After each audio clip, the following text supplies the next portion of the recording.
Igicamunsi cyiza mwese mukurikiye Umusanzu Media, mwagize neza kuba mudukurikiye. Nje kubagezaho amakuru ku buryo burambuye. Njye ndi Daniel Niyonkuru. Muri aya makuru batuje kubabwira ko mu karere ka Ngoma havugwa inkuru y'incamugongo, abantu bagera kuri 15 bakwiswe n'inkuba, 9 muri bo bakaba bahasize ubuzima. Turuze kubabwira kandi ko polisi y'igihugu ikorera mu ntara y'Amajyaruguru yasobanuye impamvu yarashe umusore w'imyaka 20 wapfiriye mu karere ka Musanze, ivuga ko ibi byabaye mu rwego rwo kwirwanaho no kurinda umutekano w'abari mu kazi. Turaza kujya mu myidagaduro, atubwire ko Kalimpinya Queen wamenyekanye ubwo yitabiraga Miss Rwanda mwaka 2017 ndetse akaba igisonga cya gatatu, yagaragaje ko ajya muri iri rushanwa umuntu wamugiriye inama yo kurijyamo yamushutse. Turaza kujya hanze y'u Rwanda, atubwire ko perezida wa Amerika Donald Trump yaburiye perezida wa Venezuela Delcy Rodriguez ko nadakora ibyo Amerika imusaba azahura n'ibikomeye kurusha ibyo perezida Nicolas Maduro yahuye nabyo.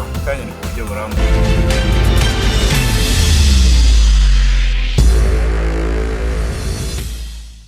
Reka dutangire amakuru tuyahereye hano mu Rwanda, ariko reka dutangire tubabwira ko perezida wa Repubulika y'u Rwanda Paul Kagame yagiranye ibiganiro byihariye na perezida wa Nigeria Bola Ahmed Tinubu mu mujyi wa Paris mu Bufaransa ku cyumweru, ni ku munsi w'ejo tariki 4 Mutarama mu mwaka wa 2026. Aya makuru yemejwe na perezida wa Nigeria ubwe abinyujije ku rubuga nkoranyambaga rwa X, aho yatangaje ko bombi bahuriye ku ifunguro rya saa sita ryabaye mu muhezo, baganira ku mibereho y'isi muri rusange ndetse n'uruhare Afurika ikwiye kugira mu bihe by'impinduka zikomeje kwihuta ku rwego mpuzamahanga. Ibiganiro byabaye mu gihe Afurika ikomeje guhura n'imbogamizi zitandukanye zirimo iz'umutekano, iz'ubukungu n'ingaruka z'imihindagurikire y'ikirere, bikaba bisaba ubufatanye bukomeye hagati y'abayobozi b'ibihugu bikomeye kuri uyu mugabane. Perezida Kagame na perezida Tinubu bombi bazwiho gushyira imbere icyerekezo cyo kwigira kwa Afurika, guteza imbere ubufatanye hagati y'ibihugu byayo no kugira ijwi rikomeye ku ruhando mpuzamahanga. Dukomeje amakuru, reka tubabwire ko mu karere ka Ngoma hari kuvugwa inkuru y'incamugongo y'abantu 15 bakwiswe n'inkuba, 9 muri bo bagahita bapfa, mu gihe abandi 6 bo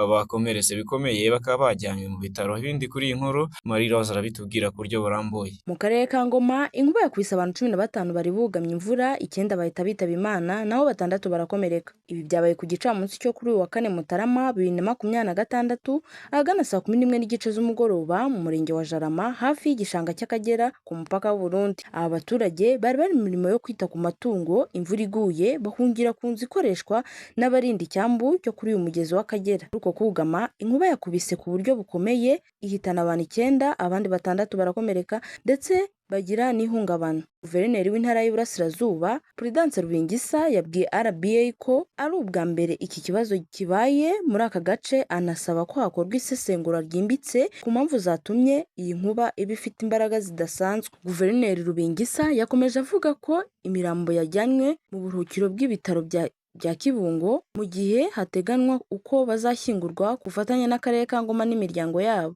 Abarokotse bo bari kwitabwaho n'abaganga. U Rwanda rukomeje kwibasirwa n'ibiza bitandukanye, aho raporo yo muri 2024 igaragaza ko hari ahantu 326 mu Rwanda hafite ibyago byo kwibasirwa n'ibiza, aho 134 muri ho hafite ibyago byo ku rwego rwo hejuru. Ibyo biza bitandukanye abantu barenga 130 bahitanwe n'impanuka zitandukanye, inzu zisaga 1800 zirangirika. Isesengura ry'ingaruka y'imihindagurikire y'ibihe ryerekana ko inkuba n'inkangu biri mu biza byahitanye abantu benshi mu myaka ishize. Hagati ya 2016 na 2023 inkangu zishe abantu 449 mu gihe inkuba zahitanye abantu 300. Reka duhindura ingingo tujye mu ntara y'Amajyaruguru, aho polisi y'igihugu ikorera muri iyi ntara yasobanuye ko yarashe umusore w'imyaka 20 wapfiriye mu karere ka Musanze, ikaba ivuga ko ibi byabaye mu rwego rwo kwirwanaho no kurinda umutekano w'abari mu kazi. Uyu musore witwa Kwizera Faustin yarashwe ku itariki 3 arasirwa mu murenge wa Gacaca mu kagari ka Kabirizi, araswa na polisi yari mu bikorwa byo gukumira ubucukuzi bw'amabuye y'agaciro bukunze gukorerwa muri uwo murenge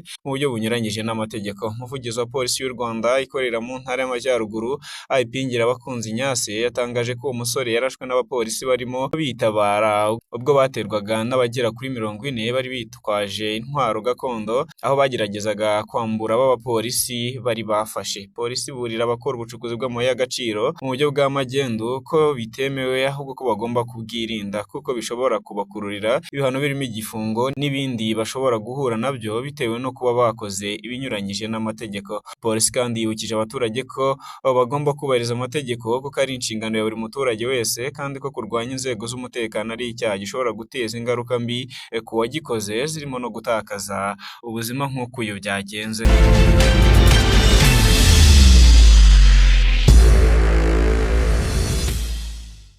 Reka amakuru tuyakomereza mu yajyanye n'imyidagaduro ndetse na siporo aho Kalimpinya Queen wamenyekanye ubwo yitabiraga Miss Rwanda 2017 ndetse akaba igisonga cya gatatu yagaragaje ko igihe yajyaga muri iri rushanwa umuntu wamugiriye inama yamukoreye ariko nanone avuga ko ku rundi ruhande yamushutse. Yabigaritseho mu materaniro yateguwe na Apotre Mignone Kabera uyobora Women Foundation Ministry mucyo yari yise Girls Impact Ministry Pink Sunday, yari agamije kongera gutera abagore n'abakobwa imbaraga ko bashoboye kandi ko bashobora kongera kubona amahirwe ya kabiri. Amaterano yari afite insanganyamatsiko y'amagambo ari muri Ezekiel igice cya 36 umurongo wa 26 agira ati nzabaha umugisha n'umutima mushya mbashyiremo umwuka mushya, nzabakuramo umutima ukomeye nk'ibuye mbashyiremo umutima woroshye. Ubwo Queen Kalimpinya yahabwaga umwanya yagarutse ku rugendo rwe mu buzima busanzwe ndetse ahishyura ko akenshi iyo umuntu ari kumwe n'abandi hari byinshi bamubwira bimugirira umumaro cyangwa ntibimugirire umumaro. Agendeye ku buhamya bwe yavuze ko akenshi umuntu yagendeye kuko yireba hari igihe adashobora kugera ku ntego ze cyangwa kuba w'umumaro nk'uko byakabaye bikwiye kuba bimeze. Mu mikino ikipe y'igihugu ya Mali yasezeye ya Tunisia mu gikombe cya Afurika cya 2025 mu buryo bwatunguye benshi aho yari ifite abakinnyi 10 mu kibuga ikabivugwaho kwishyurirwa umupfumu arenga miliyoni 10 z'amafaranga y'u Rwanda. N'umukino warangiye banganya igitego 1-1 bongeraho iminota 30 nabwo birangira ari uko bimeze haza kwitabazwa penalty. Tunisia yarase penalty 3 naho Mali irata penalty 2 gusa ibikomeje muri kimwe cya kane gutyo. Nyuma y'umukino byahise bitangira kuvuga ko Mali yari yishyuriye umupfumu usanzwe n'ubundi ukomoka muri iki gihugu. Uyu mupfumu witwa Karamogo Sinayoko akaba yitiranwa n'umukinnyi watsinze icyo gitego cyo kwishura cya Mali ngo akaba yahawe arenga miliyoni 10 z'amafaranga y'u Rwanda.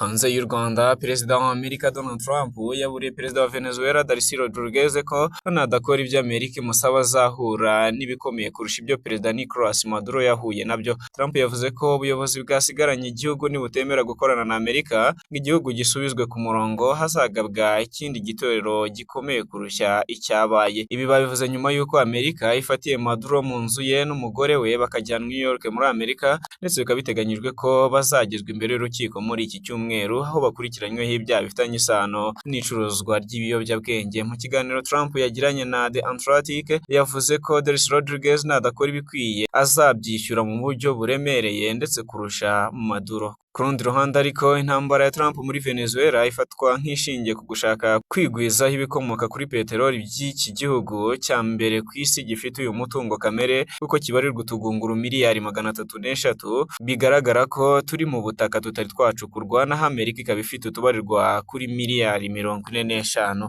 Mu yandi makuru kandi ari kuvugwa hanze y'u Rwanda, Minisiteri y'Ingabo y'Ubwongereza yatangaje ko indege y'igisirikare cyayo kirwanira mu kirere yifatanyije n'igisirikare cy'Ubufaransa mu kurasa ku ndiri y'ibyihebe byo mu mutwe ugizwe n'abagendera ku mahame akaze ya Kisilamu uzwi nka Islamic State muri Syria. Minisiteri y'Ingabo y'Ubwongereza yatangaje ko indege y'igisirikare cyayo kirwanira mu kirere hamwe n'iy'Ubufaransa mu kurasa ku ndiri y'ibyihebe byo mu mutwe ugizwe n'abo muri Islamic State mu gihugu cya Syria ni nyuma yo gukora iperereza n'ubutasi butomoye kandi bukomeye byatumye inzego zitahura ko aho harashwe hari ububiko bukomeye bw'intwaro n'ibiturika byifashishwaga n'abarwanyi b'uwo mutwe. Umuryango w'Abibumbye ubatangaza ko kugeza ubu hakiri nibura abarwanyi b'umutwe wa Islamic State babarirwa hagati y'ibihumbi 5 n'ibihumbi 7 bari muri Iraq ndetse no mu gihugu cya Syria. Nubwo bimeze bityo ariko mu gushyinga umwaka 2025 ubuyobozi bushya bwa Syria burangajwe imbere na Perezida Ahmed al-Sharaa